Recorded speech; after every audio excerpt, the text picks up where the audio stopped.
de historia.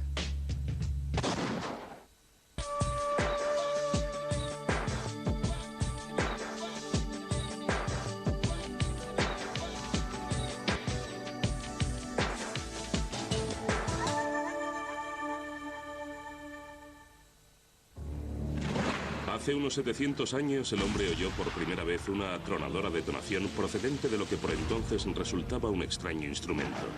¿Qué era aquel artilugio? ¿Y de dónde había salido? ¿Cómo funcionaba?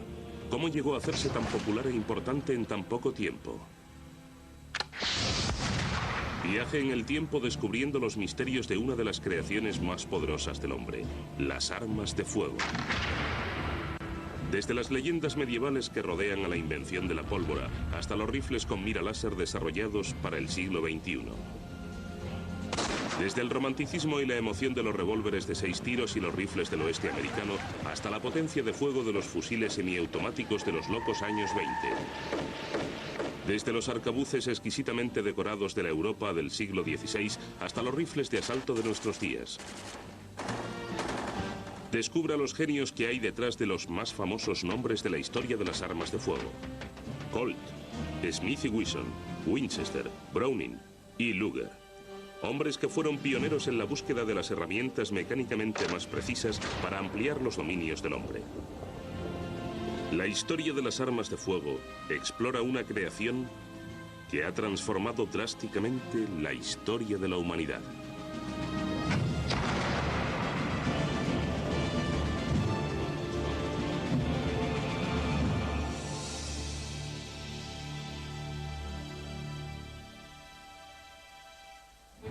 Historia de las armas. Segunda parte.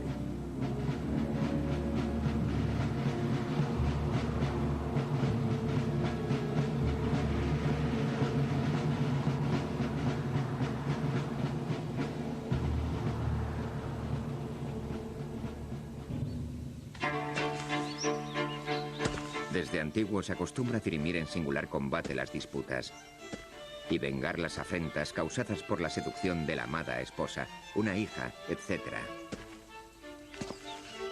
Tal deshonor hace de la vida una insoportable carga de la que solo la muerte puede desembarazarnos, acabando con nuestra propia existencia o con la del ofensor en el campo de batalla.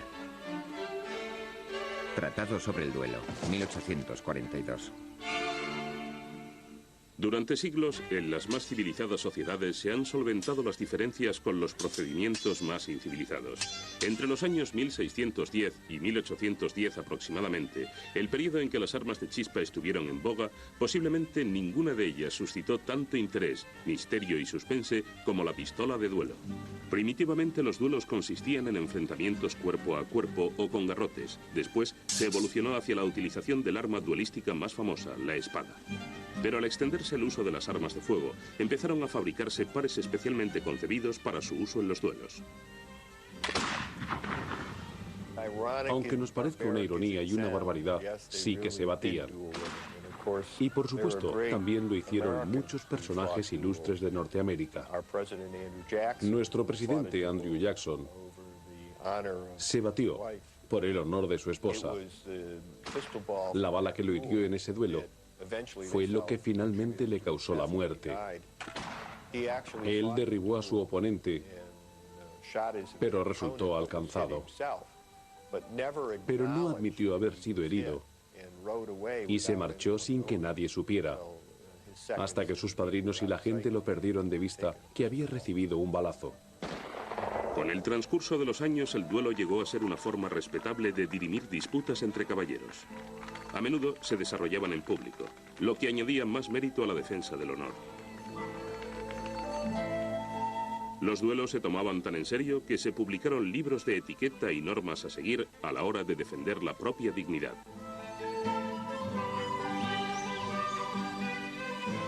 No puedo dejar de recalcar la importancia de permanecer calmado y compuesto cuando se es alcanzado.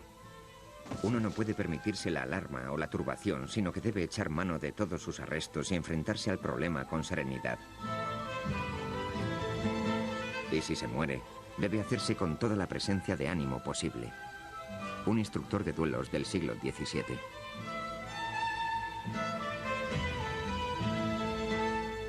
El objetivo no era necesariamente matar al oponente, ni tan siquiera herirlo. Era un asunto de honor, así que debían tener el valor de defender lo que fuera o solucionar la disputa entre ambos. Y llevaban padrinos que eran los responsables de garantizar un duelo limpio y acorde a las normas.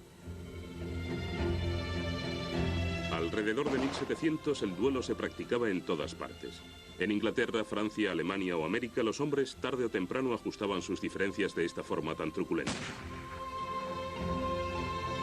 Curiosamente, la práctica era ilegal en todo el mundo, y hasta 1875 no se equiparó el duelo con el asesinato a efectos legales.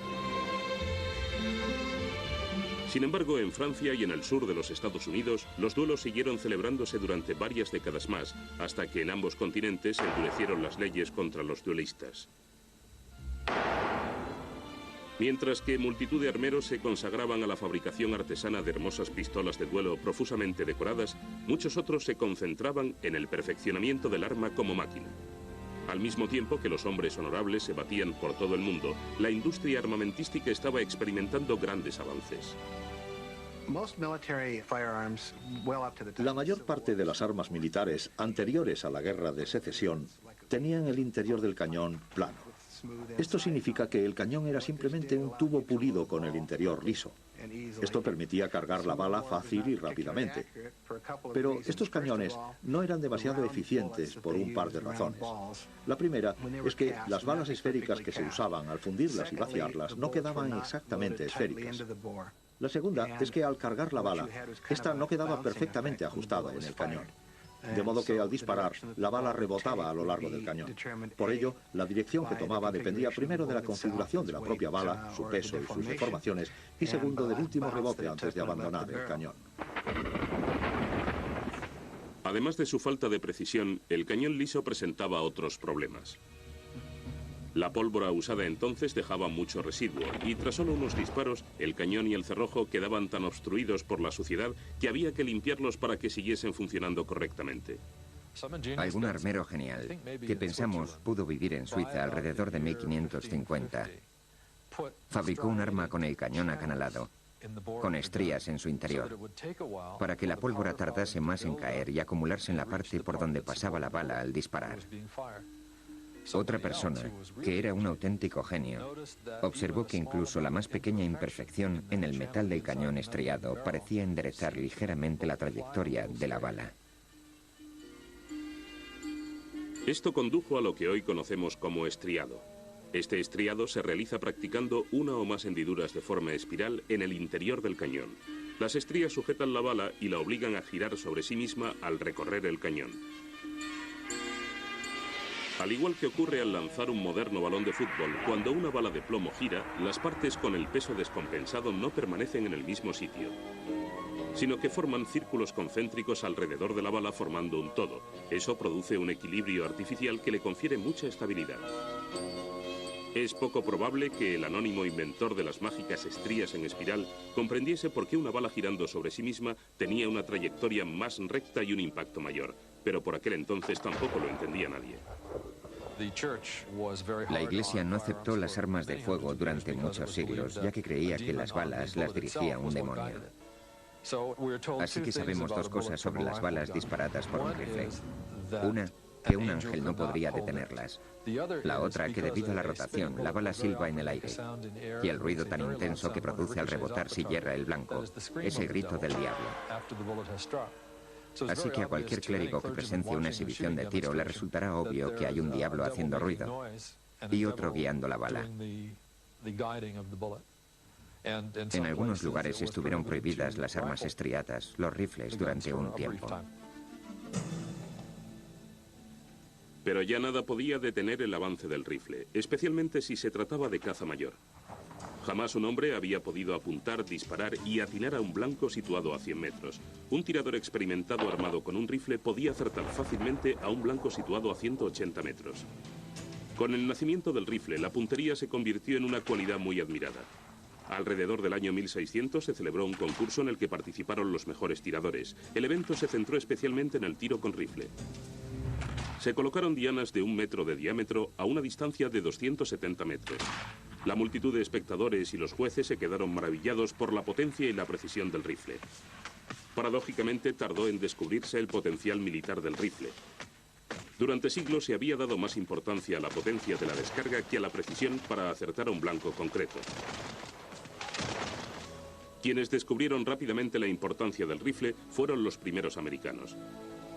La vida en el Nuevo Mundo era considerablemente distinta de la de Europa. En una tierra invadida por el desorden, sin ley y en guerra permanente con los indios, un arma era la herramienta más importante y apreciada por los colonos del nuevo continente. Además, a diferencia de otros lugares del mundo, en los que la caza era legalmente una potestad del rey, en América cualquiera podía cazar donde quisiera y cuando le placiera. Se consideraba un derecho concedido por Dios al hombre para alimentar a su familia del modo que quisiera. En esta tierra, milord, los mozos, tan pronto como son capaces de disparar con un arma, se ejercitan en la práctica del delito unos y en la caza a otros. La gran cantidad de piezas disponibles y el privilegio de cazarlas libremente han convertido a los americanos en los mejores tiradores del mundo. Un ministro de la Iglesia de Inglaterra dirigiéndose al conde de Dartmouth, 1775. La letra del ministro resultaría ser profética. Los fusileros americanos armados con rifles estaban a punto de entrar en la historia mundial. La costa este de los Estados Unidos pronto se convertiría en el foco de atención mundial. Había estallado la Revolución Americana.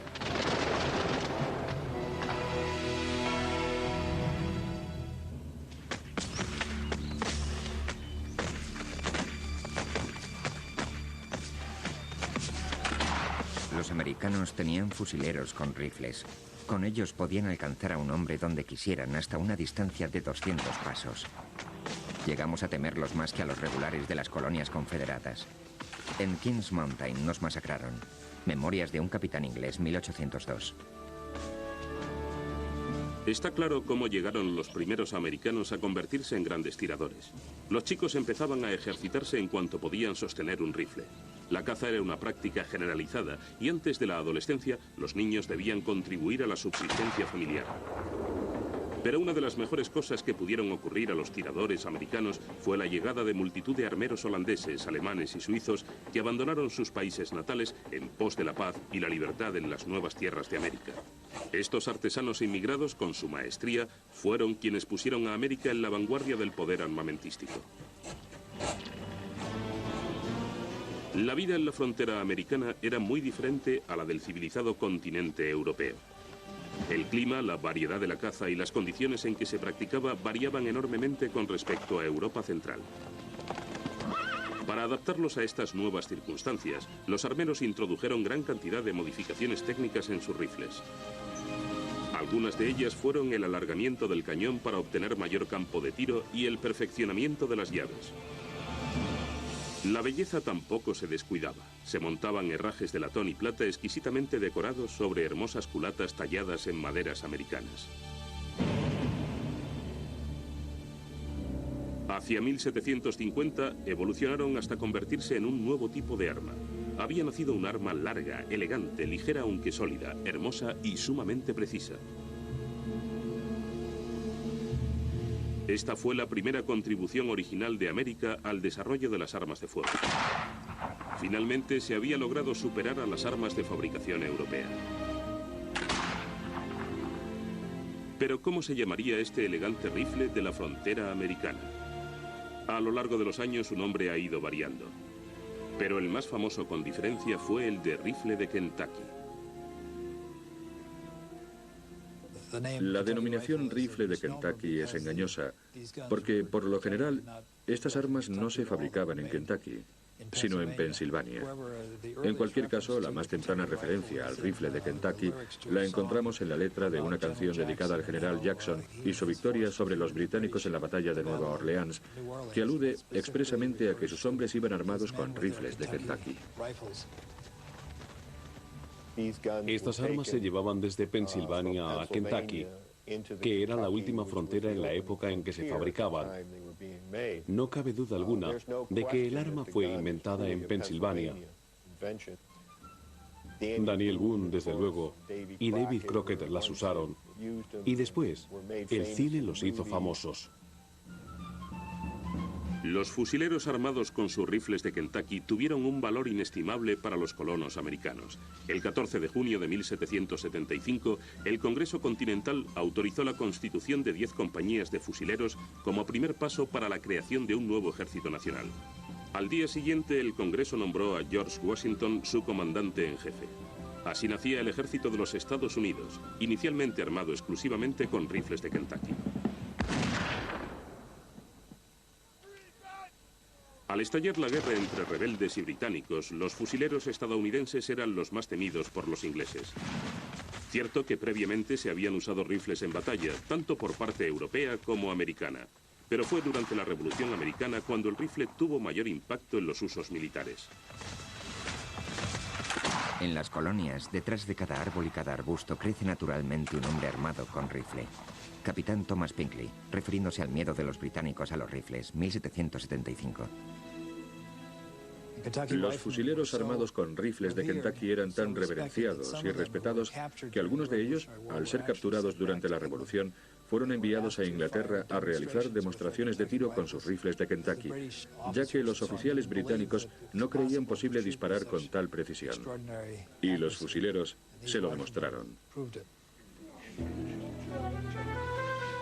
A pesar de la importancia adquirida por el rifle en la guerra, el mosquete de cañón liso continuó siendo el caballo de batalla de la Revolución Americana. Como arma estándar, llevó el peso de los combates y decidió la mayoría de las batallas. El problema del rifle es que se tarda mucho en cargarlo. El mismo George Washington cursó una orden prohibiendo emplazar a los hombres con rifles en posiciones desde las que no pudiesen escapar o replegarse tras su primera descarga. Esto se debe a que se necesita mucho más tiempo para montar un rifle que un mosquete reglamentario del ejército. El mosquete tenía el cañón liso y posiblemente un fusil de chispa se podía cargar 2 o 3 veces por minuto, mientras que recargar un rifle podía llevar al menos 1 minuto. Pero también algunas pequeñas unidades especiales británicas disponían de rifles en cantidades ilimitadas. Sus rifles adolecían de las mismas desventajas que los de los rebeldes, pero por poco tiempo. En marzo de 1777, una nueva unidad británica partió para la Guerra de América. A bordo viajaba un inteligente joven escocés llamado Patrick Ferguson. No solo se trataba de un excelente tirador, sino que también era un ingenioso armero. A su lado viajaban 100 de sus apreciados y nuevos rifles.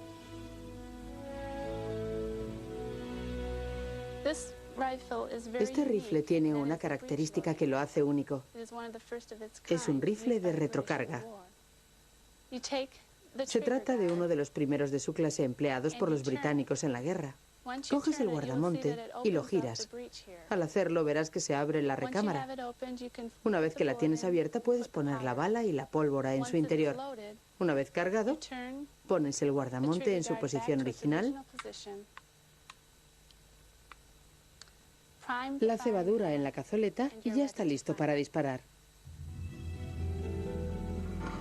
Hasta la llegada del rifle Ferguson, la mayoría de las armas se cargaban por la boca al extremo del cañón.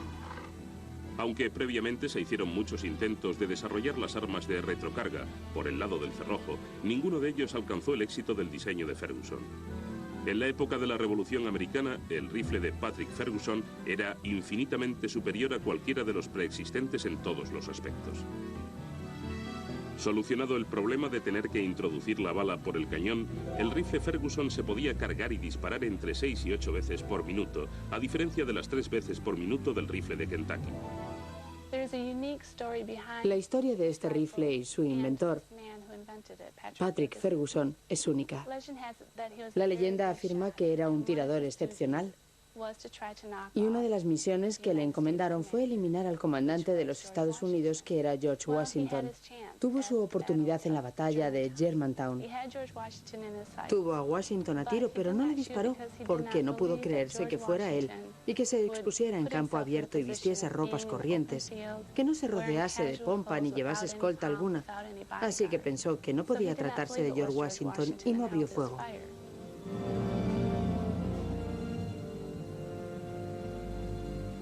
Pero la historia de Patrick Ferguson y su rifle duró poco. El 7 de octubre de 1780, en la batalla de Kings Mountain, Ferguson cayó víctima de una bala de rifle rebelde.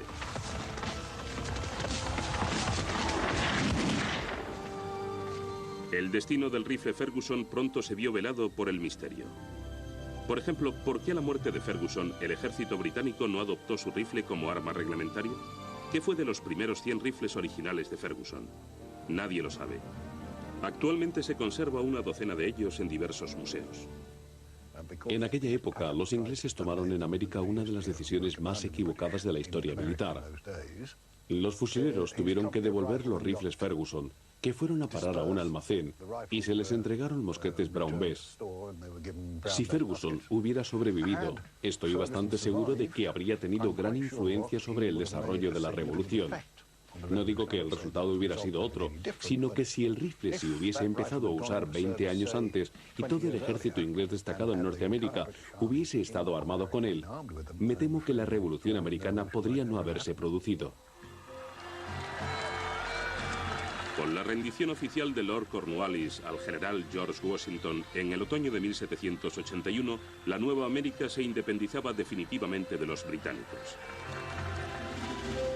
Una de las prioridades de los Estados Unidos era la fabricación por parte del gobierno de mosquetes y rifles para en el futuro no depender de las armas extranjeras para la defensa nacional. En 1794 se eligió como emplazamiento de la primera fábrica estatal de armas una colina que dominaba el río Connecticut en Springfield, Massachusetts.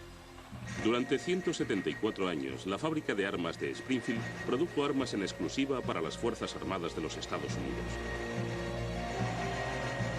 Sin embargo, la fábrica pronto se hizo conocida por fabricar algo más que armas. Se convirtió en uno de los centros de investigación más importantes para el desarrollo industrial estadounidense.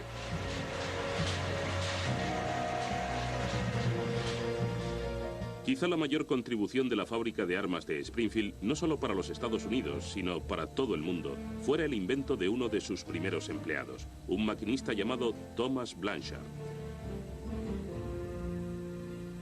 Posiblemente, el mayor avance industrial fue el torno Blanchard. Significó un cambio sustancial para las manufacturas, ya que por primera vez se podían reproducir formas irregulares. La mayoría de la gente ha visto sillas torneadas. Los bates de béisbol no son un buen ejemplo. Se hacen con una máquina de este tipo, pero su forma es regular. Pero lo que hacía la máquina era tomar una culata de rifle, que es irregular, y copiarla en un bloque de madera. El mismo sistema que se emplea hoy en día. Antes de la invención del torno Blanchard, se tardaba hasta 10 días en tallar una culata de rifle a mano. Con el torno, un niño de 12 años podía fabricar una docena en un solo día.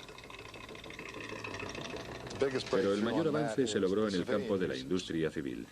El mejor ejemplo, ya que todo el mundo usa zapatos. Una de las razones por las que se generalizó la manufactura de zapatos diferentes para el pie izquierdo y para el derecho es que facilitó la fabricación de hormas para zapatos. Eso incrementó la producción de zapatos. Posiblemente la forma en que la gente la conocerá es la máquina que usan en las ferreterías para duplicar llaves. Diríamos que es la nieta del torno Blanchard. La evolución de las armas de fuego es ilustrativa del desarrollo de las manufacturas y de la producción a escala industrial, tanto en Europa como en los Estados Unidos. Los avances de las armas condujeron al progreso de la maquinaria y la tecnología necesarias para que la revolución industrial produjese la aparición de otros inventos, así en Europa como en Estados Unidos. La enciclopedia de Diderot contiene un amplio artículo sobre la teoría de la época que decía que en la fabricación de armas y otros instrumentos de precisión era posible fabricar todas las piezas iguales y ensamblarlas al final, en lugar de ir montándolas sobre la marcha, que era lo acostumbrado en aquella época. El primer exponente de esta teoría no fue un europeo, sino un estadounidense, Elijah Whitney, quien montó una fábrica en North Haven, en Connecticut. Ese fue el origen del uso de las piezas intercambiables en Estados Unidos y en el mundo. Muchas otras industrias adoptaron el sistema de las fábricas de armas. Las manufacturas más conocidas son la máquina de escribir, la máquina de coser, la bicicleta, Todas estas industrias surgieron o se asentaron en las inmediaciones de las fábricas de armas. La primera factoría de bicicletas estaba en West Hartford, ya que en aquellos tiempos los únicos capaces de producir las complicadas piezas que componen el mecanismo de una bicicleta eran los fabricantes de armas. Lo mismo ocurría con las máquinas de escribir Smith Corona. Corona era un fabricante de armas, y así podríamos seguir y seguir. Se trataba, por supuesto, de una máquina de precisión, de absoluta precisión. Era casi una criatura viviente. Por ello, creo que es algo de lo que nuestra industria puede enorgullecerse. Yo me siento orgulloso. De niño, me fascinaba leer la historia de estas máquinas y su uso en la industria armamentística, y descubrir la importancia que tuvieron en todas las grandes aventuras de una nación emergente. Pero los avances en la industria de las armas de fuego aún estaban lejos de haber terminado. Los armeros se estaban aproximando rápidamente a un hito que marcaría un punto de inflexión, curiosamente inspirado en el invento de un pastor.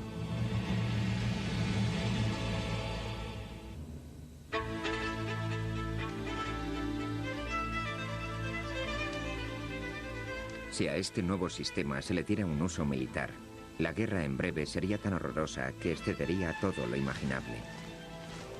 Las guerras del futuro amenazarían en solo unos años, no solo con destruir los ejércitos, sino también la propia civilización. Esperemos que los hombres de conciencia o los propios militares aboguen por la supresión de este nuevo invento. Carta a la publicación inglesa Gentleman's Magazine, 1817. Multitud de detractores en todo el mundo quedaron horrorizados por el invento que introduciría la armería en la Edad Moderna. Esta reacción no surgió en contra de un arma más eficaz, o de una bala de plomo más potente, o de una pólvora más perfeccionada. Se trataba de un nuevo tipo de llave. Resulta paradójico que Roger Bacon, el primero en dejar constancia escrita de la pólvora, fuese fraile franciscano. 700 años después, el hombre que condujo las armas de fuego a la Edad Moderna era también un clérigo. El reverendo Forsyth era vicario de Belgelby en Escocia y era muy aficionado a los deportes. Solía salir a la playa a cazar aves. Usaba un arma de chispa.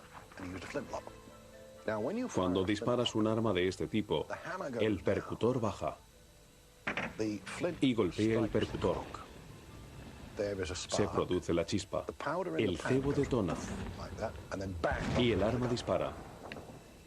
Sin embargo, para cuando el mosquete había disparado, los malditos patos del vicario ya habían huido al oír el estallido de la cebadura.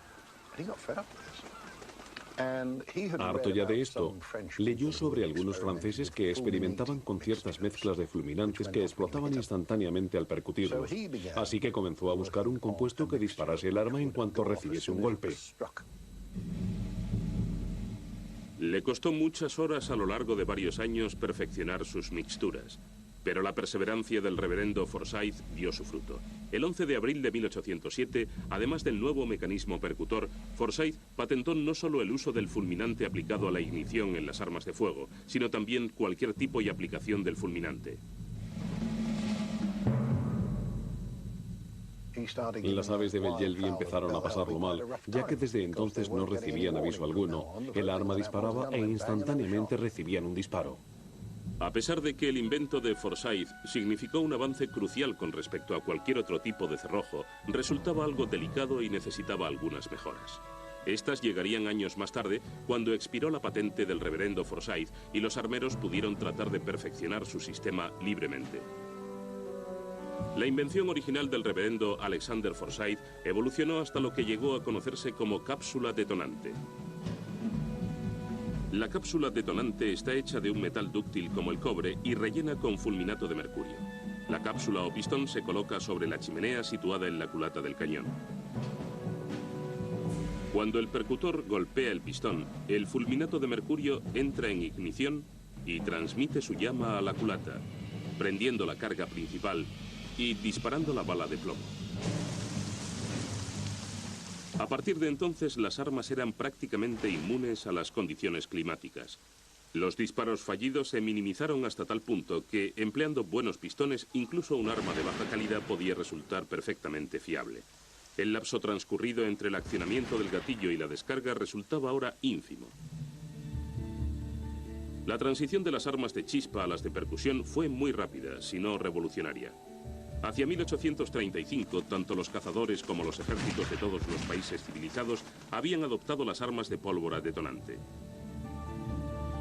Alrededor de 1840, tras 325 años de historia, se extinguió el último resplandor de la llama de las armas de chispa. Así que, verdaderamente, el desarrollo de las armas de fuego desde comienzos del siglo XIX tiene su origen en la necesidad de un vicario escocés de procurarse un pato asado para la comida. Así que esos patos son los causantes de todo. El cerrojo ha experimentado tal variedad de modificaciones que no parece posible esperar futuros avances. Tampoco considero necesarias ulteriores mejoras, ya que la implementación del percutor al cerrojo tradicional da cumplida solución a cualquier aplicación de las armas. Manual del tirador americano, 1827. El autor de tan aplastante aserto resultó tener poca visión de futuro. La introducción del mecanismo de percusión abrió muchas puertas al futuro desarrollo de las armas de fuego. Durante siglos, los armeros habían intentado desarrollar un arma capaz de disparar varias veces sin necesidad de recargarla. Muchas armas habían tratado de alcanzar este logro, desde el de la pistola Duck's Foot o pie de pato hasta el revólver Pepper Box multicañón. Sin embargo, todas ellas adolecían de dos graves inconvenientes. Primero, resultaban ser armatostes pesados de carga por la boca y no admitían grandes calibres. Segundo, siempre existía el peligro de que las chispas perdidas prendiesen todas las cámaras a un tiempo. Aunque este accidente se producía raramente, en una ocasión fue captado por las cámaras en una demostración del revólver Pepper Box. Todos estos inconvenientes desaparecerían en 1835, cuando un emprendedor joven de 21 años de Hartford, Connecticut, tramitó la primera de sus muchas patentes, Samuel Colt. Sam Colt es uno de los grandes hitos de la historia de la industria de los Estados Unidos. El historiador norteamericano Walter Prescott Webb, en su clásico estudio sobre el asentamiento en las grandes praderas, enumera las herramientas esenciales que lo posibilitaron.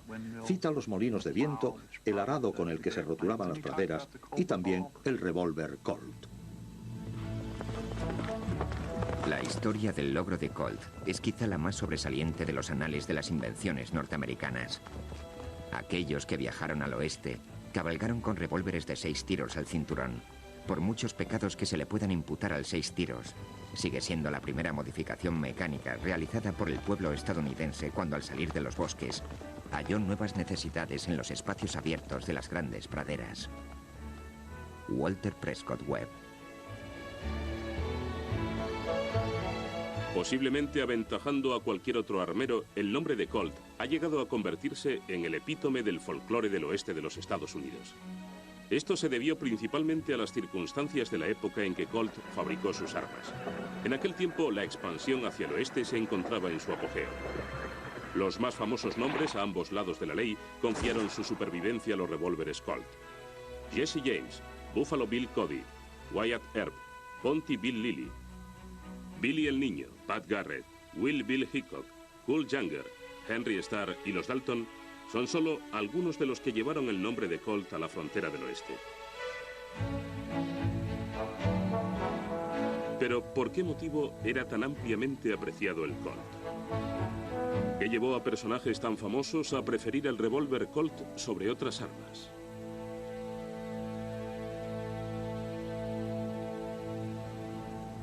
La pistola revólver de Colt es generalmente considerada, tanto en Europa como en América, el arma más eficiente de su clase existente en nuestros días. Es la pistola más fiable y segura que he usado jamás. The Prairie Traveler, 1859. Para desarrollar su revólver, combinó varias ideas previas hasta conformar una creación coherente que acabó convirtiéndose en el modelo de todos los revólveres posteriores.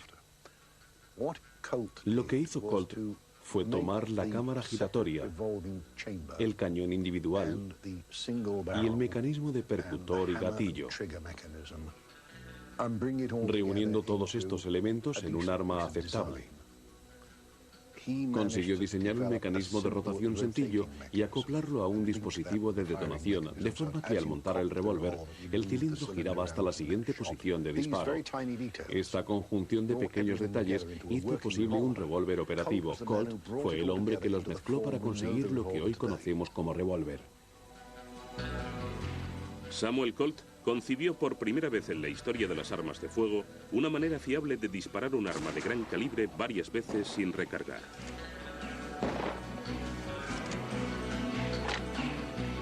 Además, ya no era necesario introducir la bala por la boca del cañón.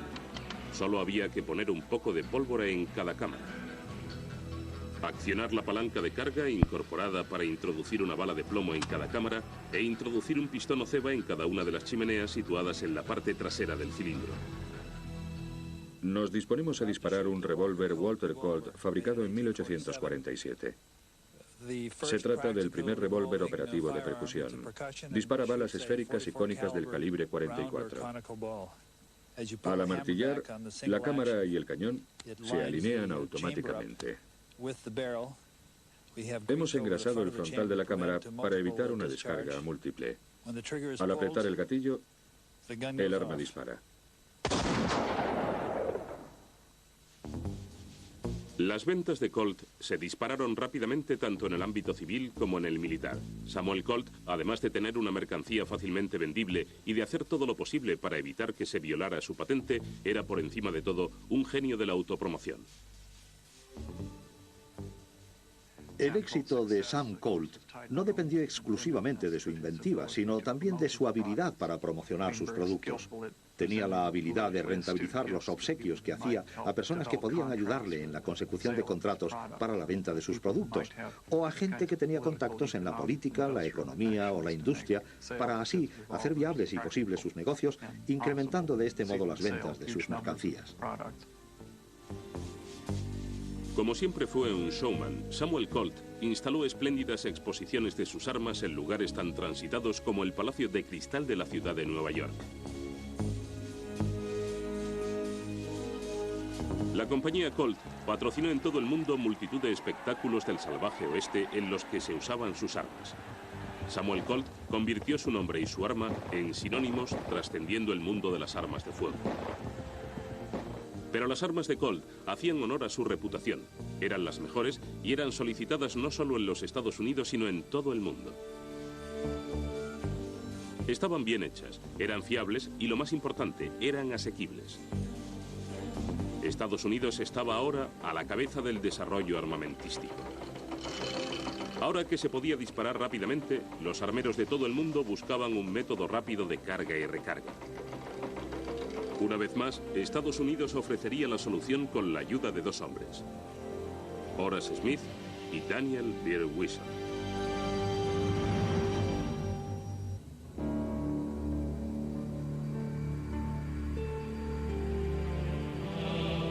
Sin duda alguna, el sistema de percusión fue uno de los mayores avances en la industria de las armas de fuego.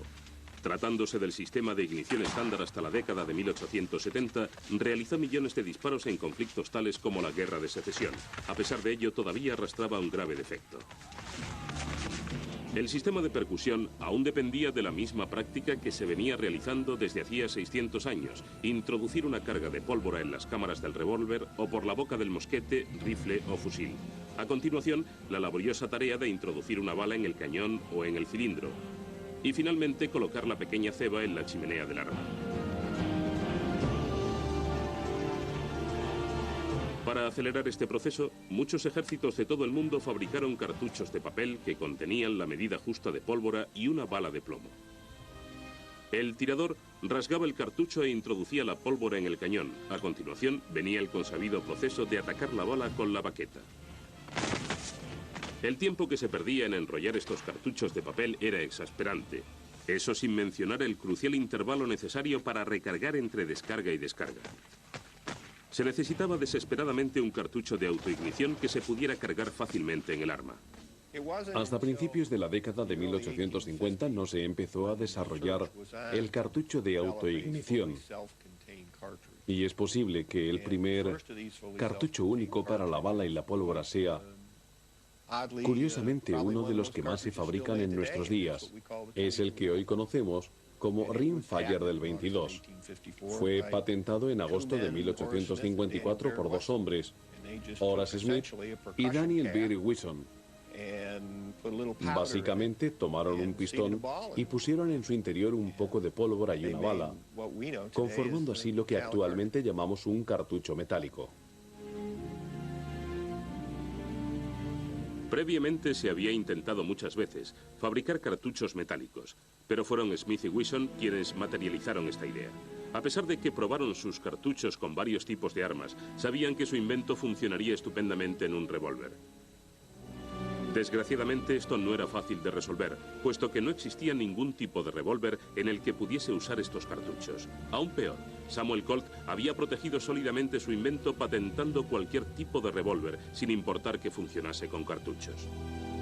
Pero Smith y Wilson eran algo más que unos armeros magníficos, también eran sagaces hombres de negocios. Mientras aguardaban a que la patente de Colt expirase en 1857, adquirieron los derechos sobre otras patentes que pudieran permitirles construir su revólver de cartuchos. Un arma que podía comercializarse tan pronto como venciese la patente de Colt 3 años después.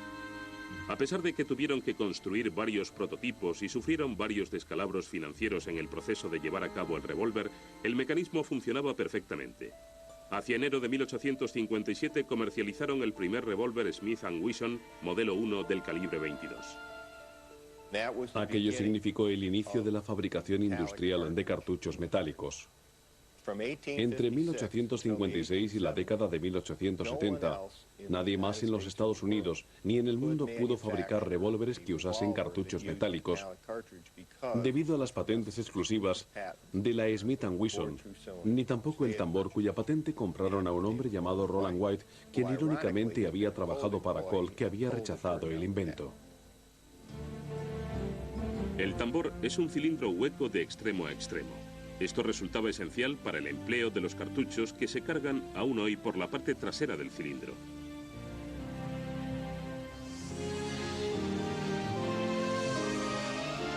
La demanda de armas Smith & Wesson excedió toda expectativa, pero también se solicitaba un arma de mayor calibre. En 1860, Smith & Wesson respondió a esta necesidad comercializando modelos de mayor calibre. En 1864, la nueva y enorme fábrica de Smith & Wesson tenía pedidos para 2 años. Cuando el gobierno de los Estados Unidos compró 1000 unidades del modelo 3 de Smith & Wesson, se despertó un enorme interés por todo el mundo. El otro grupo interesado en las Smith & Wesson era el gobierno ruso, y desde 1871 hasta finales de la década de 1870, los rusos compraron más de 138.000 Smith & Wesson modelo 3. Pero como no podían conseguirlos con la suficiente rapidez, empezaron a fabricarlos ellos mismos. A finales de siglo, los rusos tenían más de 600.000 copias del modelo 3 de Smith & Wesson. Mientras los mandos militares de todo el globo pedían a gritos todos los Smith & Wesson modelo 3 a los que pudieran echar mano, un hombre pensaba que esta arma aún precisaba una mejora sustancial. El general George Schofield, del 10º de Caballería de los Estados Unidos, estaba admirado por el modelo 3, pero lo encontraba incómodo y difícil de cargar, especialmente cabalgando a galope tendido. Schofield escribió a la Smith & Wesson adjuntando un nuevo diseño para el arma. Los armeros recibieron la sugerencia con los brazos abiertos. A principios de 1873, Smith & Wesson sacó al mercado su modelo 3 perfeccionado, el revólver Schofield. El modelo 3 original de Smith & Wesson tenía el pestillo en el cañón. Lo que hizo Schofield fue colocarlo en el armazón. Lo hizo así para que un hombre cabalgando al galope pudiera alcanzarlo con el pulgar, echar hacia atrás el pestillo y golpear el tambor contra la pierna, expulsando las vainas. Después, mientras se cambiaba el revólver de mano, podía sacar rápidamente 6 cartuchos más de su morral y cerrar el tambor de un golpe. Podía hacer todo eso en solo 20 segundos y estar de nuevo listo para la acción. Con cualquier otra arma disponible por entonces en la frontera, había que sacar cada uno de los cartuchos individualmente. Scofield podía disparar y recargar su arma hasta 3 veces en el tiempo que un hombre armado con un Colt empleaba en hacerlo una sola vez. Con fabricantes de armas como Smith & Wesson y la compañía fabricante de armas de fuego Colt, Estados Unidos seguía siendo el líder mundial en la fabricación de armas. Fabricantes como la factoría más antigua de los Estados Unidos, Remington, evolucionaron y siempre se esforzaron por mejorar las armas de fuego y hacerlas más eficientes. Cientos de personas intentaron perfeccionarlas en sus dos aspectos, como herramienta y como arma. Por cada Remington, Colt o Smith & Wesson había un montón de armas incalculable que no llegaban a ser más que un papel enterrado en la oficina de patentes. El registro de la propiedad industrial conserva una enorme cantidad de patentes de armas de fuego. Hubo una época cuando yo estudiaba todas estas cosas en que iba a Washington, me alojaba en el viejo Hotel Willard y me iba al registro que estaba enfrente. Allí me pasaba el día, y el siguiente, y el siguiente. Los empleados ya me conocían y me daban cuanto quería sin necesidad de pedirlo. Si vives lo suficiente para repasar todo aquello, verás que hay millones de ideas que se quedaron en nada. La historia de las armas de fuego, desde una perspectiva global, son 6 siglos fascinantes. Y toda esta historia es muy complicada. Además, se da el hecho de que se desarrolla a lo largo de 600 años. Hay muchos países implicados, multitud de inventores, gran cantidad de tipos de armas diferentes. Está compuesta de arte, de maestría, de una complicadísima mecánica, de química, de física, de funcionalidad. Y si hablamos de romanticismo, como dirían muchos coleccionistas, si este objeto pudiese hablar, podría narrarnos su propia historia.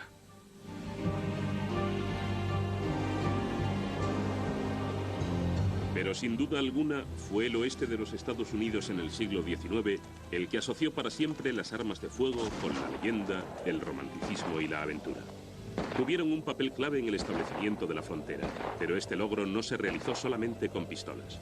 Rifles y escopetas asimismo se convirtieron en símbolos del salvaje oeste. Junto a Colt y Smith & Wesson, nombres como Henry Remington y Winchester compartieron igualmente el título de las armas que conquistaron el oeste.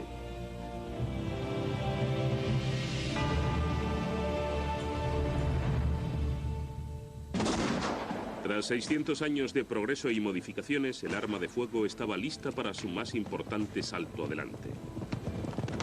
Desde finales del siglo XIX hasta el día de hoy, los magos de la armería han elevado a las armas a un nivel inaudito de fiabilidad y potencia de fuego.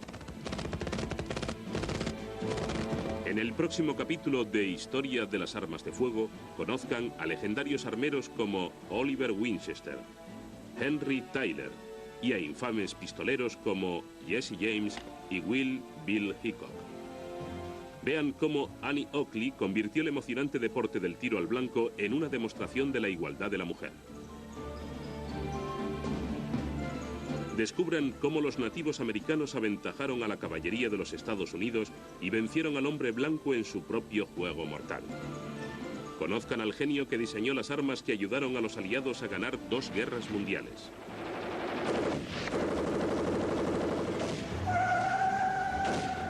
Presencien cómo los gángsters ponen en un aprieto a la policía y cómo, utilizando la famosa metralleta Tommy Gun de John Thompson, volvieron locos a los años 20.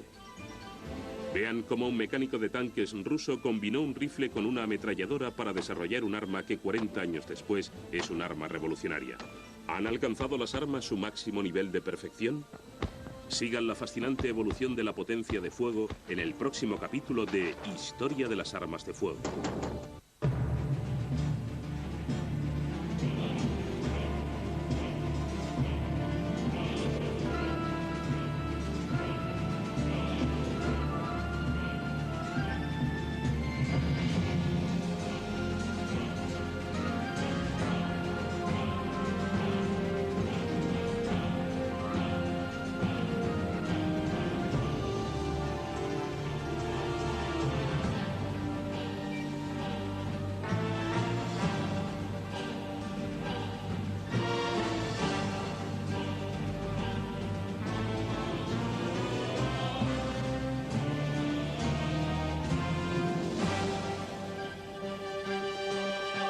cultura en el seno de... Hacia 1750 evolucionaron hasta convertirse en un nuevo tipo de arma. Había nacido un arma larga, elegante, ligera aunque sólida, hermosa y sumamente precisa. Esta fue la primera contribución original de América al desarrollo de las armas de fuego. Finalmente se había logrado superar a las armas de fabricación europea. Pero ¿cómo se llamaría este elegante rifle de la frontera americana? A lo largo de los años su nombre ha ido variando. Pero el más famoso con diferencia fue el de rifle de Kentucky. La denominación rifle de Kentucky es engañosa, porque por lo general estas armas no se fabricaban en Kentucky, sino en Pensilvania. En cualquier caso, la más temprana referencia al rifle de Kentucky la encontramos en la letra de una canción dedicada al general Jackson y su victoria sobre los británicos en la batalla de Nueva Orleans, que alude expresamente a que sus hombres iban armados con rifles de Kentucky. Estas armas se llevaban desde Pensilvania a Kentucky, que era la última frontera en la época en que se fabricaban. No cabe duda alguna de que el arma fue inventada en Pensilvania. Daniel Boone, desde luego, y David Crockett las usaron. Y después, el cine los hizo famosos. Los fusileros armados con sus rifles de Kentucky tuvieron un valor inestimable para los colonos americanos. El 14 de junio de 1775, el Congreso Continental autorizó la constitución de 10 compañías de fusileros como primer paso para la creación de un nuevo ejército nacional. Al día siguiente, el Congreso nombró a George Washington su comandante en jefe. Así nacía el ejército de los Estados Unidos, inicialmente armado exclusivamente con rifles de Kentucky. Al estallar la guerra entre rebeldes y británicos, los fusileros estadounidenses eran los más temidos por los ingleses. Cierto que previamente se habían usado rifles en batalla, tanto por parte europea como americana, pero fue durante la Revolución Americana cuando el rifle tuvo mayor impacto en los usos militares. En las colonias, detrás de cada árbol y cada arbusto crece naturalmente un hombre armado con rifle. Capitán Thomas Pinkley, refiriéndose al miedo de los británicos a los rifles, 1775. Los fusileros armados con rifles de Kentucky eran tan reverenciados y respetados que algunos de ellos, al ser capturados durante la Revolución, fueron enviados a Inglaterra a realizar demostraciones de tiro con sus rifles de Kentucky, ya que los oficiales británicos no creían posible disparar con tal precisión. Y los fusileros se lo demostraron. Que estaba enfrente. Allí me pasaba el día, y el siguiente, y el siguiente. Los empleados ya me conocían y me daban cuanto quería sin necesidad de pedirlo. Si vives lo suficiente para repasar todo aquello, verás que hay millones de ideas que se quedaron en nada. La historia de las armas de fuego, desde una perspectiva global, son 6 siglos fascinantes. Y toda esta historia es muy complicada. Además, se da el hecho de que se desarrolla a lo largo de 600 años. Hay muchos países implicados, multitud de inventores, gran cantidad de tipos de armas diferentes. Está compuesta de arte, de maestría, de una complicadísima mecánica, de química, de física, de funcionalidad. Y si hablamos de romanticismo, como dirían muchos coleccionistas, si este objeto pudiese hablar, podría narrarnos su propia historia.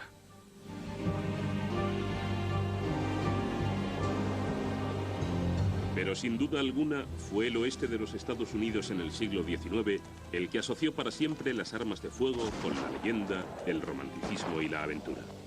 Tuvieron un papel clave en el establecimiento de la frontera, pero este logro no se realizó solamente con pistolas. Rifles y escopetas asimismo se convirtieron en símbolos del salvaje oeste. Junto a Colt y Smith & Wesson, nombres como Henry Remington y Winchester compartieron igualmente el título de las armas que conquistaron el oeste.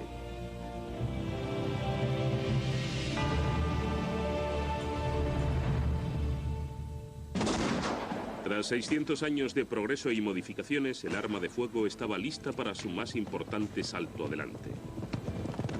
Desde finales del siglo XIX hasta el día de hoy, los magos de la armería han elevado las armas a un nivel inaudito de fiabilidad y potencia de fuego. En En el próximo capítulo de Historia de las Armas de Fuego, conozcan a legendarios armeros como Oliver Winchester, Henry Tyler y a infames pistoleros como Jesse James y Will Bill Hickok. Vean cómo Annie Oakley convirtió el emocionante deporte del tiro al blanco en una demostración de la igualdad de la mujer. Descubran cómo los nativos americanos aventajaron a la caballería de los Estados Unidos y vencieron al hombre blanco en su propio juego mortal. Conozcan al genio que diseñó las armas que ayudaron a los aliados a ganar 2 guerras mundiales.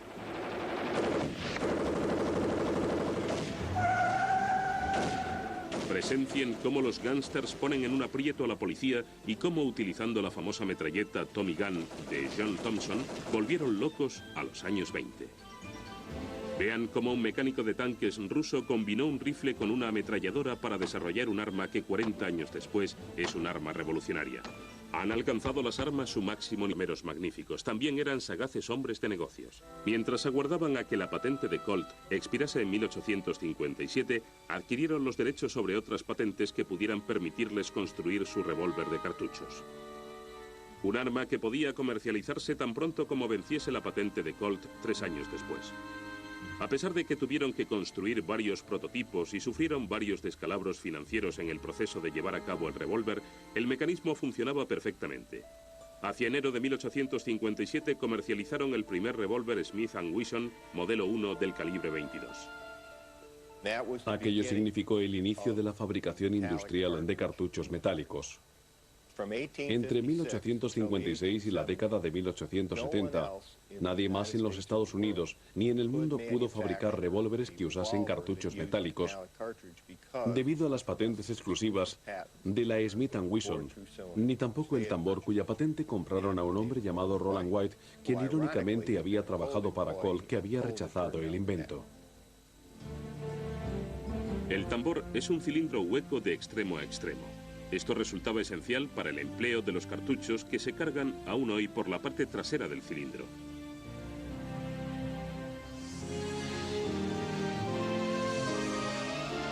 La demanda de armas Smith & Wesson excedió toda expectativa, pero también se solicitaba un arma de mayor calibre. En 1860, Smith & Wesson respondió a esta necesidad comercializando modelos de mayor calibre. En 1864, la nueva y enorme fábrica de Smith & Wesson tenía pedidos para 2 años. Cuando el gobierno de los Estados Unidos compró 1000 unidades del modelo 3 de Smith & Wesson, se despertó un enorme interés por todo el mundo.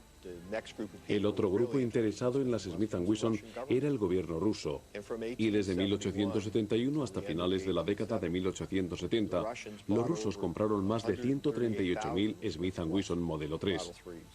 Pero como no podían conseguirlos con la suficiente rapidez, empezaron a fabricarlos ellos mismos. A finales de siglo, los rusos tenían más de 600.000 copias del modelo 3 de Smith & Wesson. Mientras los mandos militares de todo el globo pedían a gritos todos los Smith & Wesson modelo 3 a los que pudieran echar mano, un hombre pensaba que esta arma aún precisaba una mejora sustancial. El general George Schofield, del 10º de Caballería de los Estados Unidos, estaba admirado por el modelo 3, pero lo encontraba incómodo y difícil de cargar, especialmente cabalgando a galope tendido. Schofield escribió a la Smith & Wesson adjuntando un nuevo diseño para el arma. Los armeros recibieron la sugerencia con los brazos abiertos. Fabricaron cartuchos de papel que contenían la medida justa de pólvora y una bala de plomo. El tirador rasgaba el cartucho e introducía la pólvora en el cañón. A continuación venía el consabido proceso de atacar la bala con la baqueta. El tiempo que se perdía en enrollar estos cartuchos de papel era exasperante. Eso sin mencionar el crucial intervalo necesario para recargar entre descarga y descarga. Se necesitaba desesperadamente un cartucho de autoignición que se pudiera cargar fácilmente en el arma. Hasta principios de la década de 1850 no se empezó a desarrollar el cartucho de autoignición. Y es posible que el primer cartucho único para la bala y la pólvora sea, curiosamente, uno de los que más se fabrican en nuestros días. Es el que hoy conocemos como Rimfire del 22. Fue patentado en agosto de 1854 por dos hombres, Horace Smith y Daniel Beery Wilson. Básicamente tomaron un pistón y pusieron en su interior un poco de pólvora y una bala, conformando así lo que actualmente llamamos un cartucho metálico. Previamente se había intentado muchas veces fabricar cartuchos metálicos, pero fueron Smith y Wilson quienes materializaron esta idea. A pesar de que probaron sus cartuchos con varios tipos de armas, sabían que su invento funcionaría estupendamente en un revólver. Desgraciadamente esto no era fácil de resolver, puesto que no existía ningún tipo de revólver en el que pudiese usar estos cartuchos. Aún peor, Samuel Colt había protegido sólidamente su invento patentando cualquier tipo de revólver, sin importar que funcionase con cartuchos. Pero Smith y Wilson eran algo más que unos armeros magníficos, también eran sagaces hombres de negocios. Mientras aguardaban a que la patente de Colt expirase en 1857, adquirieron los derechos sobre otras patentes que pudieran permitirles construir su revólver de cartuchos. Un arma que podía comercializarse tan pronto como venciese la patente de Colt 3 años después. A pesar de que tuvieron que construir varios prototipos y sufrieron varios descalabros financieros en el proceso de llevar a cabo el revólver, el mecanismo funcionaba perfectamente. Hacia enero de 1857 comercializaron el primer revólver Smith & Wesson modelo 1 del calibre 22. Aquello significó el inicio de la fabricación industrial de cartuchos metálicos.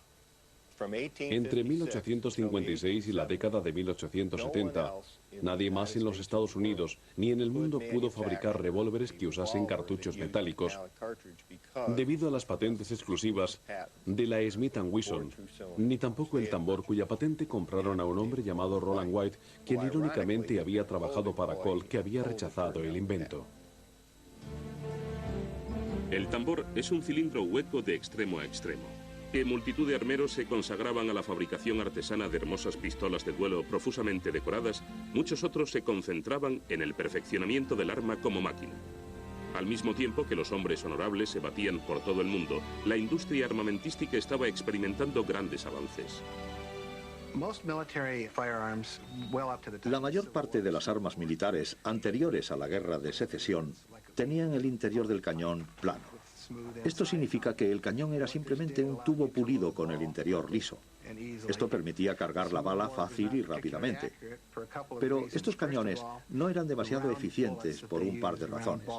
La primera es que las balas esféricas que se usaban al fundirlas y vaciarlas no quedaban exactamente esféricas. La segunda es que al cargar la bala, esta no quedaba perfectamente ajustada en el cañón. De modo que al disparar, la bala rebotaba a lo largo del cañón. Por ello, la dirección que tomaba dependía primero de la configuración de la propia bala, su peso y sus deformaciones, y segundo del último rebote antes de abandonar el cañón. Además de su falta de precisión, el cañón liso presentaba otros problemas. La pólvora usada entonces dejaba mucho residuo y tras solo unos disparos, el cañón y el cerrojo quedaban tan obstruidos por la suciedad que había que limpiarlos para que siguiesen funcionando correctamente.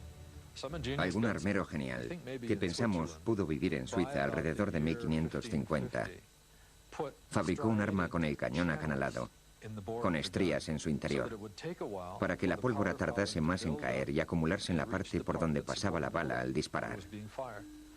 Otra persona, que era un auténtico genio, observó que incluso la más pequeña imperfección en el metal del cañón estriado parecía enderezar ligeramente la trayectoria de la bala. Esto condujo a lo que hoy conocemos como estriado. Este estriado se realiza practicando una o más hendiduras de forma espiral en el interior del cañón. Las estrías sujetan la bala y la obligan a girar sobre sí misma al recorrer el cañón. Al igual que ocurre al lanzar un moderno balón de fútbol, cuando una bala de plomo gira, las partes con el peso descompensado no permanecen en el mismo sitio, sino que forman círculos concéntricos alrededor de la bala formando un todo. Eso produce un equilibrio artificial que le confiere mucha estabilidad. Es poco probable que el anónimo inventor de las mágicas estrías en espiral comprendiese por qué una bala girando sobre sí misma tenía una trayectoria más recta y un impacto mayor, pero por aquel entonces tampoco lo entendía nadie. La Iglesia no aceptó las armas de fuego durante muchos siglos, ya que creía que las balas las dirigía un demonio. Así que sabemos dos cosas sobre las balas disparadas por un rifle. Una, que un ángel no podría detenerlas. La otra, que debido a la rotación, la bala silba en el aire. Y el ruido tan... 1859. Para desarrollar su revólver, combinó varias ideas previas hasta conformar una creación coherente que acabó convirtiéndose en el modelo de todos los revólveres posteriores. Lo que hizo Colt fue tomar la cámara giratoria, el cañón individual y el mecanismo de percutor y gatillo, reuniendo todos estos elementos en un arma aceptable. Consiguió diseñar un mecanismo de rotación sencillo y acoplarlo a un dispositivo de detonación, de forma que al montar el revólver, el cilindro giraba hasta la siguiente posición de disparo. Esta conjunción de pequeños detalles hizo posible un revólver operativo. Colt fue el hombre que los mezcló para conseguir lo que hoy conocemos como revólver. Samuel Colt concibió por primera vez en la historia de las armas de fuego una manera fiable de disparar un arma de gran calibre varias veces sin recargar.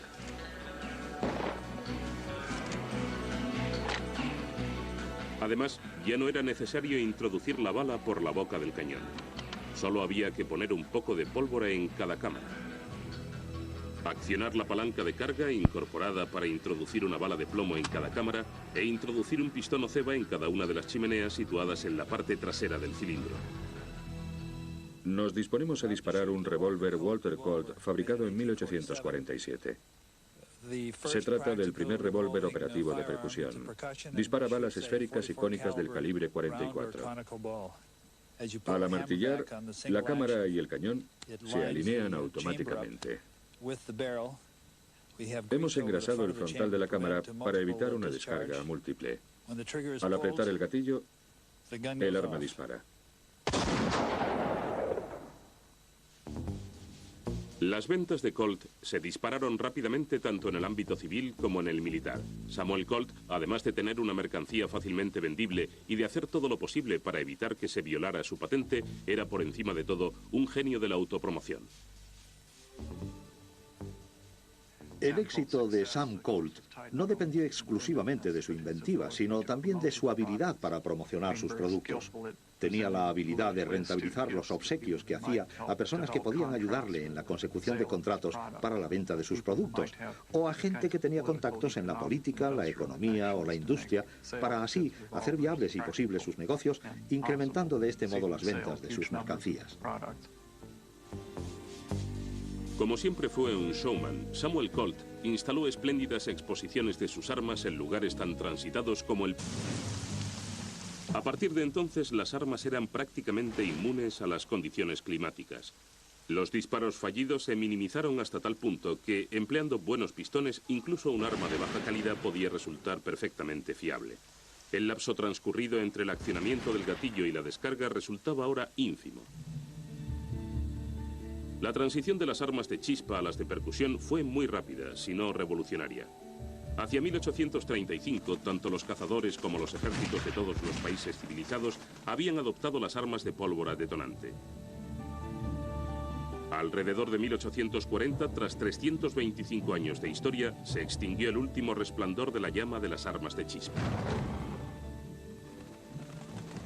Así que, verdaderamente, el desarrollo de las armas de fuego desde comienzos del siglo XIX tiene su origen en la necesidad de un vicario escocés de procurarse un pato asado para la comida. Así que esos patos son los causantes de todo.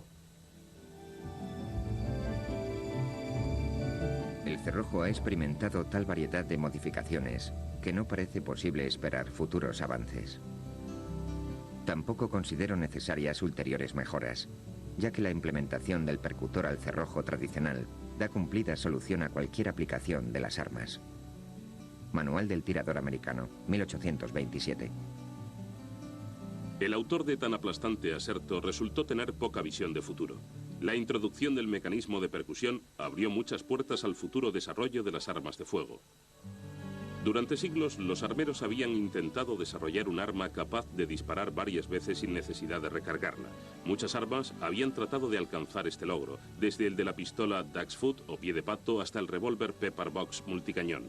Sin embargo, todas ellas adolecían de dos graves inconvenientes. Primero, resultaban ser armatostes pesados de carga por la boca y no admitían grandes calibres. Segundo, siempre existía el peligro de que las chispas perdidas prendiesen todas las cámaras a un tiempo. Aunque este accidente se producía raramente, en una ocasión fue captado por las cámaras en una demostración del revólver Pepper Box. Todos estos inconvenientes desaparecerían en 1835, cuando un emprendedor joven de 21 años de Hartford, Connecticut, tramitó la primera de sus muchas patentes, Samuel Colt. Sam Colt es uno de los grandes hitos de la historia de la industria de los Estados Unidos. El historiador norteamericano Walter Prescott Webb, en su clásico estudio sobre el asentamiento en las grandes praderas, enumera las herramientas esenciales que lo posibilitaron. Cita los molinos de viento, el arado con el que se roturaban las praderas y también el revólver Colt. La historia del logro de Colt es quizá la más sobresaliente. Estas armas se llevaban desde Pensilvania a Kentucky, que era la última frontera en la época en que se fabricaban. No cabe duda alguna de que el arma fue inventada en Pensilvania. Daniel Boone, desde luego, y David Crockett las usaron. Y después, el cine los hizo famosos. Los fusileros armados con sus rifles de Kentucky tuvieron un valor inestimable para los colonos americanos. El 14 de junio de 1775, el Congreso Continental autorizó la constitución de 10 compañías de fusileros como primer paso para la creación de un nuevo ejército nacional. Al día siguiente, el Congreso nombró a George Washington su comandante en jefe. Así nacía el ejército de los Estados Unidos, inicialmente armado exclusivamente con rifles de Kentucky. Al estallar la guerra entre rebeldes y británicos, los fusileros estadounidenses eran los más temidos por los ingleses. Cierto que previamente se habían usado rifles en batalla, tanto por parte europea como americana. Pero fue durante la Revolución Americana cuando el rifle tuvo mayor impacto en los usos militares. En las colonias, detrás de cada árbol y cada arbusto crece naturalmente un hombre armado con rifle. Capitán Thomas Pinkley, refiriéndose al miedo de los británicos a los rifles, 1775. Los fusileros armados con rifles de Kentucky eran tan reverenciados y respetados que algunos de ellos, al ser capturados durante la Revolución, fueron enviados a Inglaterra a realizar demostraciones de tiro con sus rifles de Kentucky, ya que los oficiales británicos no creían posible disparar con tal precisión. Y los fusileros se lo demostraron. A pesar de la importancia adquirida por el rifle en la guerra, el mosquete de cañón liso continuó siendo el caballo de batalla de la Revolución Americana. Como arma estándar, llevó el peso de los combates y decidió la mayoría de las batallas.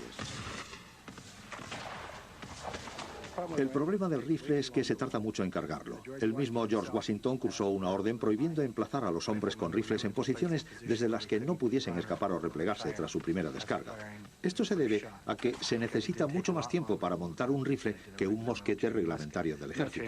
El mosquete tenía el cañón liso y posiblemente un fusil de chispa se podía cargar 2 o 3 veces por minuto, mientras que recargar un rifle podía llevar al menos 1 minuto. Pero también algunas pequeñas unidades especiales británicas disponían de rifles en cantidades ilimitadas. Sus rifles adolecían de las mismas desventajas que los de los rebeldes, pero por poco tiempo. En marzo de 1777, una nueva unidad británica partió para la Guerra de América. A bordo viajaba un inteligente joven escocés llamado Patrick Ferguson, patentando cualquier tipo de revólver, sin importar que funcionase con cartuchos. Pero Smith y Wesson eran algo más que unos armeros magníficos, también eran sagaces hombres de negocios. Mientras aguardaban a que la patente de Colt expirase en 1857, adquirieron los derechos sobre otras patentes que pudieran permitirles construir su revólver de cartuchos. Un arma que podía comercializarse tan pronto como venciese la patente de Colt 3 años después. A pesar de que tuvieron que construir varios prototipos y sufrieron varios descalabros financieros en el proceso de llevar a cabo el revólver, el mecanismo funcionaba perfectamente. Hacia enero de 1857 comercializaron el primer revólver Smith & Wesson modelo 1 del calibre 22. Aquello significó el inicio de la fabricación industrial de cartuchos metálicos.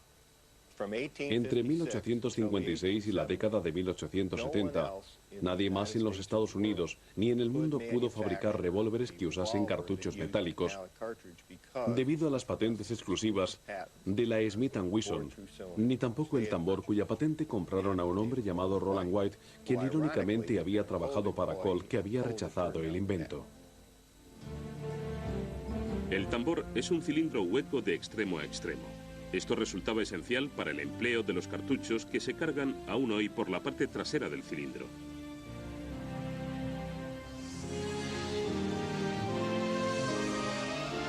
La demanda de armas Smith & Wesson excedió toda expectativa, pero también se solicitaba un arma de mayor calibre. En 1860, Smith & Wesson respondió a esta necesidad comercializando modelos de mayor calibre. En 1864, la nueva y enorme fábrica de Smith & Wesson tenía pedidos para 2 años.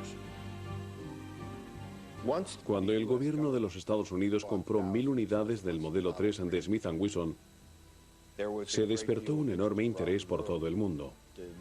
El otro grupo interesado en las Smith & Wesson era el gobierno ruso, y desde 1871 hasta finales de la década de 1870, los rusos compraron más de 138.000 Smith & Wesson modelo 3. Pero como no podían conseguirlos con la suficiente rapidez, empezaron a fabricarlos ellos mismos.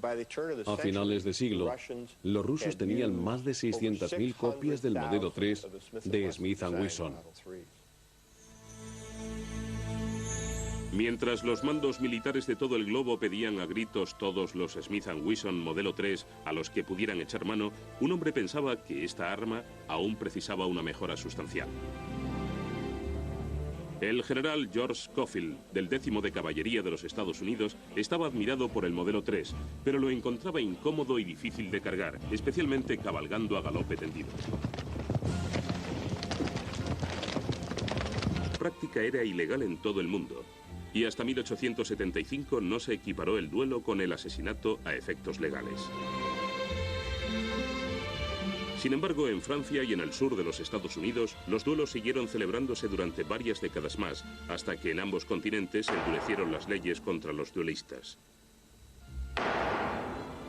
Mientras que multitud de armeros se consagraban a la fabricación artesana de hermosas pistolas de duelo profusamente decoradas, muchos otros se concentraban en el perfeccionamiento del arma como máquina. Al mismo tiempo que los hombres honorables se batían por todo el mundo, la industria armamentística estaba experimentando grandes avances. La mayor parte de las armas militares anteriores a la Guerra de Secesión tenían el interior del cañón plano. Esto significa que el cañón era simplemente un tubo pulido con el interior liso. Esto permitía cargar la bala fácil y rápidamente. Pero estos cañones no eran demasiado eficientes por un par de razones. La primera es que las balas esféricas que se usaban al fundirlas y vaciarlas no quedaban exactamente esféricas. La segunda es que al cargar la bala, esta no quedaba perfectamente ajustada en el cañón. De modo que al disparar, la bala rebotaba a lo largo del cañón.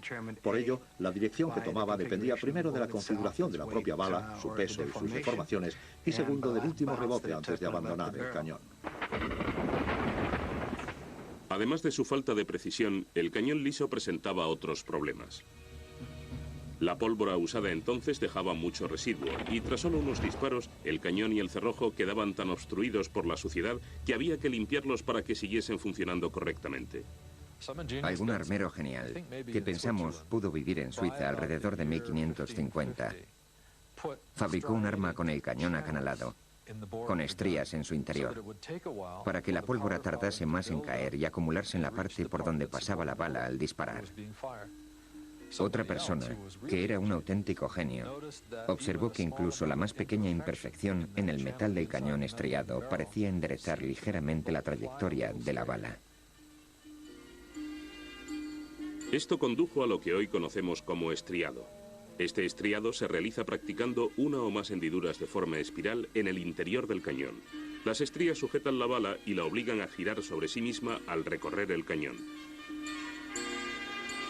Al igual que ocurre al lanzar un moderno balón de fútbol, cuando una bala de plomo gira, las partes con el peso descompensado no permanecen en el mismo sitio, sino que forman círculos concéntricos alrededor de la bala formando un todo. Eso produce un equilibrio artificial que le confiere mucha estabilidad.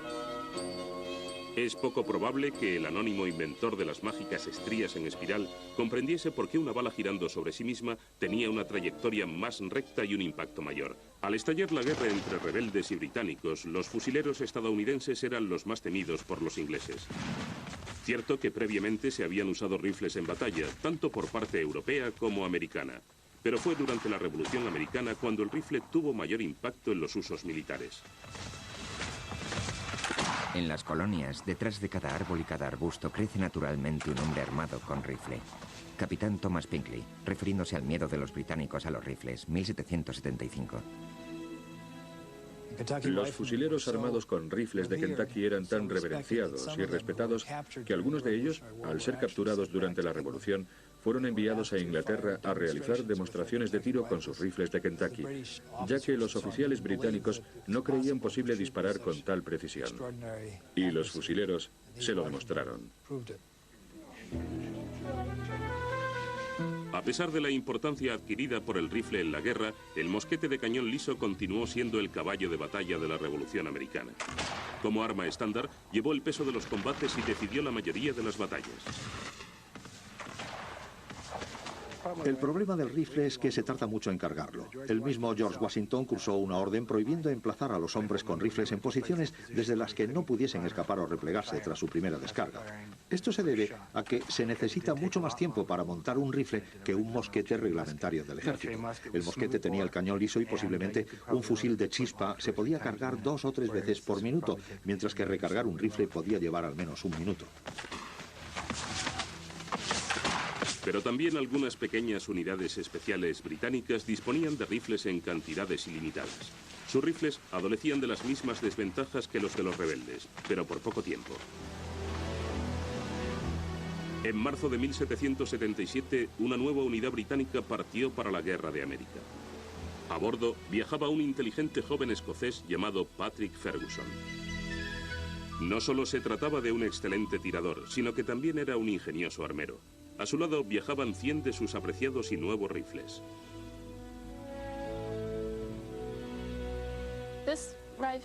Este rifle tiene una característica que lo hace único. Es un rifle de retrocarga.